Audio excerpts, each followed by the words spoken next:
Hello প্রিয় বন্ধুরা, দেখছো কি বলো তো? এটা এটা কি? এটা চিন্তা করছো? এটা কি বেডশিট নাকি নাকি সাইকেল নাকি মোটর সাইকেল? এটা হচ্ছে চেয়ার। ওকে, এটা হচ্ছে চেয়ার। সো আজকে আমরা জেনে নেব, দেখলে যে চেয়ার, তো আজকে আমরা জেনে নেব যে চেয়ার এর আগে ইন প্রিপোজিশন বসে নাকি ওয়ান প্রিপোজিশন বসে। দেখে নাও, ইন আ চেয়ার নাকি ওয়ান এ চেয়ার, এ চেয়ার হবে নাকি ওয়ান এ চেয়ার হবে। দুটোই কারেক্ট, দুটোই হবে। যে চেয়ারটা তোমাদের দেখালাম ওটা হচ্ছে হাতলওয়ালা চেয়ার, তাই তো? যেমন দেখো,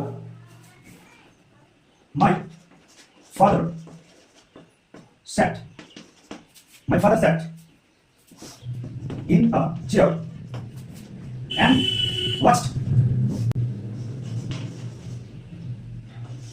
television. টেলিভিশন।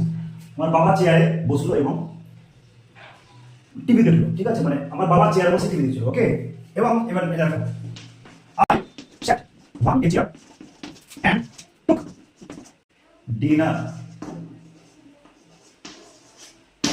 ঠিক আছে, আমি চেয়ারে বসলাম এবং সেই রাতের খাবারটা খেলাম।